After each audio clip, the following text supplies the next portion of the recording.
Hello students, welcome to the class 8 and I welcome to all students who are seeing my videos. Today I will start your new chapters of geography. That name is minerals and energy resources. Before explanation any points, I want to tell you in this chapter which point we will discuss among with you. So let's just listen here very carefully. Here I will discuss to you importance of minerals and what is minerals, how it is occurs, and how many types of minerals. And also in this chapter I will discuss to you energy resources and what is the meaning of energy and how it gets. So dear students, if you will listen very carefully, you will be get the all points whatever I will tell you. So just started here. First of all, what is here is written minerals and energy resources. Here is written the meaning of minerals. What is the meaning of minerals here? Minerals means होता है खनिज पदार्थ. Minerals means होता है खनिज पदार्थ. And energy resources, energy means होता है ऊर्जा. एनर्जी मीन्स क्या होता है? ऊर्जा. एंड रिसोर्सेज मीन्स स्रोत. तो ऐसी चीजें हैं जो हमें एनर्जी देती हैं, हमें कहाँ से एनर्जी मिलती है और उसका क्या स्रोत है, हम उसी को जानने चल रहे हैं. We are going to know about the where we get the energy and how it is form, और कैसे फॉर्म होता है, कैसे इसका क्लियरेंस होता है, मैं आपको बताना चाहता हूँ. अब सबसे पहले मैं आपको बताऊंगा कि मिनरल्स क्या होता है. Minerals are naturally occurring chemical compounds that make up rocks. They are formed by chemical chance nature. Minerals means होता है खनिज पदार्थ, जो कि ये है प्रकृति के द्वारा दिया गया हुआ चीज है और ये हमारे इस लैंड पर पाए जाते हैं, inside the earth. Inside the earth ये हमारे इनसाइड द अर्थ पाए जाते हैं, जैसे जो खनिज पदार्थ हो गया. जैसे अब मिनरल्स यूज होता है, you also know minerals are used in various purposes. Dear students, आपको पता है कि जो मिनरल्स होते हैं they are used in various purposes. वे अलग अलग पर्पसेस के लिए यूज होते हैं. अब यहाँ पे अब हम पढ़ेंगे कि टाइप्स ऑफ मिनरल्स. मिनरल्स का डेफिनेशन आपको पता हो गया. अब टाइप्स ऑफ मिनरल्स में यहाँ पे दो तरीके के मिनरल्स होते हैं. एक होते हैं मेटालिक मिनरल्स होते हैं और एक होते हैं नॉन मेटालिक मिनरल्स. अब मेटालिक मिनरल्स मीन्स होता है जो जिसमें मेटल पाए जाते हैं, जिसमें मेटल पाए जाते हैं उसको मेटालिक मिनरल्स बोलते हैं.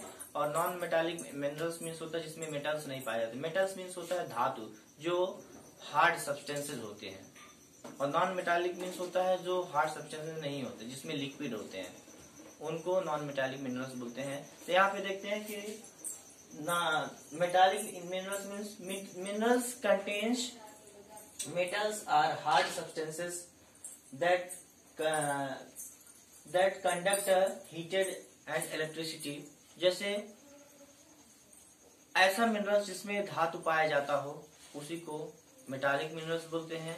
और नॉन मेटालिक मिनरल्स मीन्स होता है minerals that contains that cannot contains the hard substances. It is called non-metallic minerals. ऐसा मिनरल्स जिसमें हमारे हार्ड सब्सटेंसेस नहीं होते हैं. जैसे इसका फॉर एग्जांपल है पेट्रोलियम, कोल, डीजल एक्सेट्रा. अब इसमें मेटल्स नहीं होते हैं जैसे, और उसमें मेटल्स होते हैं जैसे gold, copper, silver, bauxite, aluminium. ये होते हैं मेटालिक मिनरल्स. जो मेटालिक मिनरल्स का मैंने आपको एग्जांपल बताया, gold, copper, silver, bauxite, manganese, ये हैं. और नॉन मेटालिक का जो है पेट्रोलियम, डीजल, फ्यूल्स, ये हैं. तो डियर स्टूडेंट्स, आपको पता हो गया कि मिनरल्स क्या होते हैं, मिनरल्स कितने प्रकार के होते हैं. अब टाइप्स ऑफ मिनरल्स मैंने बता दिया, मेटालिक और नॉन मेटालिक. फिर यहाँ पे नेक्स्ट पॉइंट्स लिखा गया है ऑकरेंस ऑफ मिनरल्स. ये कैसे आकर्ष होते हैं. Minerals are usually extracted from ores. ये जब हमारे हार्ड सब्सटेंसेज होते हैं, जब यहाँ हमारे मूवमेंट होते हैं, पृथ्वी का जो मूवमेंट होता है, घूमता है, उसके बाद फिर जो हमारे लेयर्स होते हैं, लेयर्स में उथल पुथल होता है, तो उसमें आकर्ष करते हैं। जब हमारे हीट हो जाते हैं, हीट होने के बाद फिर अपना डिस्प्लेस करते हैं, चेंज करते हैं, तो इस वजह से अकरेंस बोल सकते हैं। फिर नेक्स्ट पॉइंट्स पे है डिस्ट्रीब्यूशन ऑफ मिनरल्स। अब यह आपको पता है डिस्ट्रीब्यूशन ऑफ मिनरल्स मीन्स होता है कि यह कहाँ कहाँ किस जगह पे कैसे डिस्ट्रीब्यूट हुआ है, किस किस प्लेसेस पर हुआ है। तो first of all I want to tell you these minerals are distributions in the 7 continents because the land area are covered with the help of continents. You know there are 7 continents in the world, they are covered the all land area whatever I have told you. कहने का मतलब कि जो जितने भी land area हैं they are covered by the continent, और जितने भी हमारे मिनरल्स हैं ये हमारे अलग अलग कंटिनेंट में डिस्ट्रीब्यूशन हुए हैं। हमारे 7 कंटिनेंट में जैसे Asia, Europe, north America, south America, Antarctica, Atlantica, ये सब कंटिनेंट हैं, उसी में ये डिस्ट्रीब्यूशन हुए हैं, अलग अलग पार्ट में डिस्ट्रीब्यूट हुए हैं। तो अब चलते हैं यहाँ पे, जैसे यहाँ पे लिखा गया है कि continent wise distribution of minerals.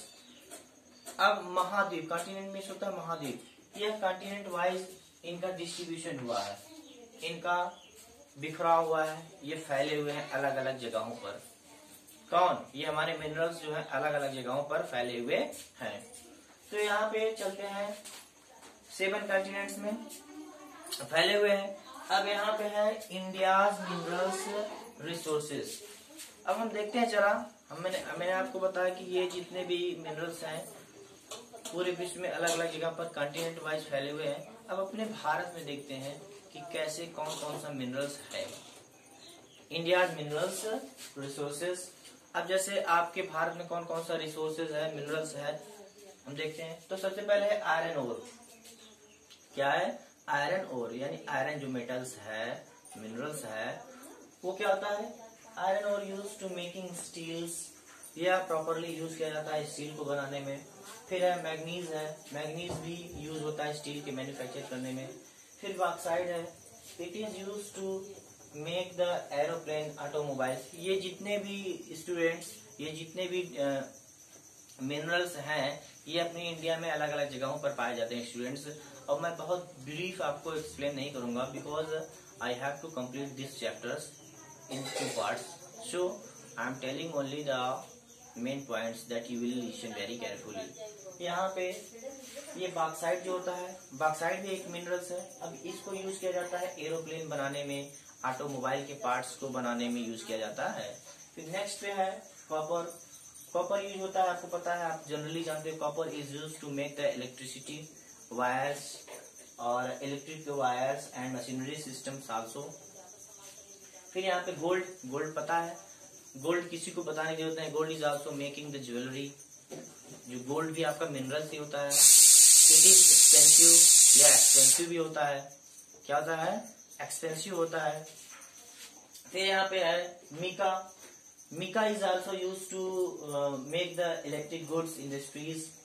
फिर यहाँ पे लाइम स्टोन है। लाइम स्टोन यूज होता है प्रोड्यूसिंग सीमेंट। ये जो हमारा सीमेंट यूज किया जाता है, प्रोडक्शन होता है, सीमेंट बनकर आता है, वो हमारे लाइम स्टोन, क्योंकि यह भी आपका मिनरल्स है ये स्टूडेंट्स। तो हमारा जो सीमेंट बनकर आता है वो लाइम स्टोन से ही बनता है। किससे बनता है? लाइम स्टोन से। फिर यहाँ पे है, ये तो मैंने आपको बताया मिनरल्स। अब चलते हैं एनर्जी रिसोर्सेज पे। ये स्टूडेंट्स मैंने आपको मिनरल्स के बारे में बता दिया और कौन से मिनरल्स किस लिए यूज होता है उसको भी बता दिया। अब चलते हैं energy resources. Energy, how we get the energy, हम कैसे एनर्जी पाते हैं।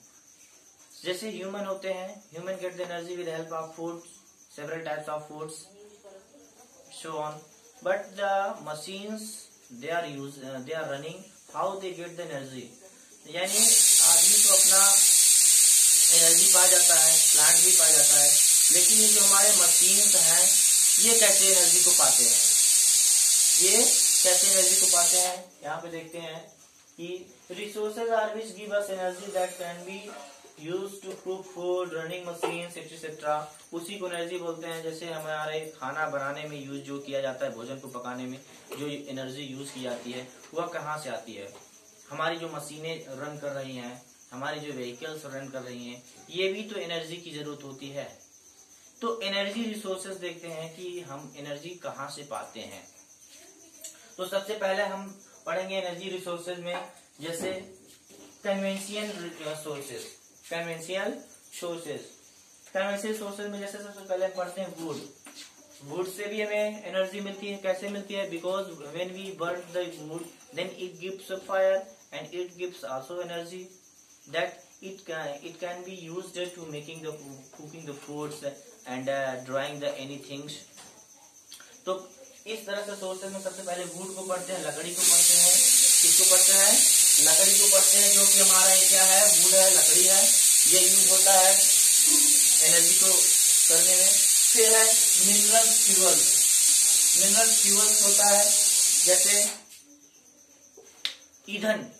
एक तो लकड़ी से हम यूज करते हैं, एक ईंधन होता है हमारा जो जैसे ईंधन मतलब होता है जैसे जो हमारे व्हीकल्स चल रहे हैं, गाड़ियां चल रही हैं, उनको भी जरूरत होती है रन करने के लिए। तो हमारा ये रन करने का सिस्टम हमारा होता है जैसे पेट्रोल से हो गया, डीजल से हो गया, नेचुरल गैसेस से हो गया। तो इस तरह से यह पेट्रोल, डीजल, नेचुरल गैसेस से ये हमारी रन करती है। तो ये दूसरा स्रोत हमारा है। एक तो लकड़ी हो गया, वुड हो गया एनर्जी देने का।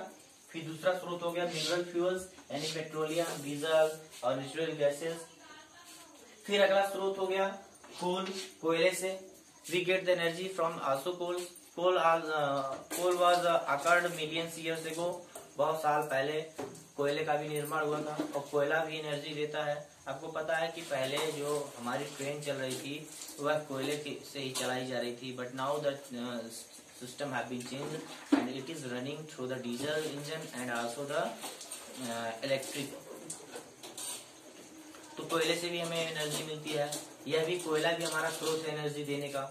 फिर नेक्स्ट पे है फिर रनिंग वाटर। यानी हम लोग कहने का मतलब स्टूडेंट्स, ये हमें कन्वेंशियल सोर्सेज में हमारा लकड़ी से भी एनर्जी हमें मिलता है, मिनरल फ्यूल से, पेट्रोलियम, डीजल, नेचुरल गैसेस से। फिर यहाँ पे कोयल से, कोयले से भी मिलता है। फिर अगला है रनिंग वाटर। रनिंग वाटर से कैसे मिलता है? जो हमारे पानी का जो बहाव है, इससे हाइड्रो इलेक्ट्रिसिटी बनाया जा रहा है, यानी इलेक्ट्रिक यूज किया जा रहा है, इलेक्ट्रिक को बनाया, विद्युत को पैदा किया जा रहा है। तो these are the form that we get the energy. Students, these are the form that we get the energy.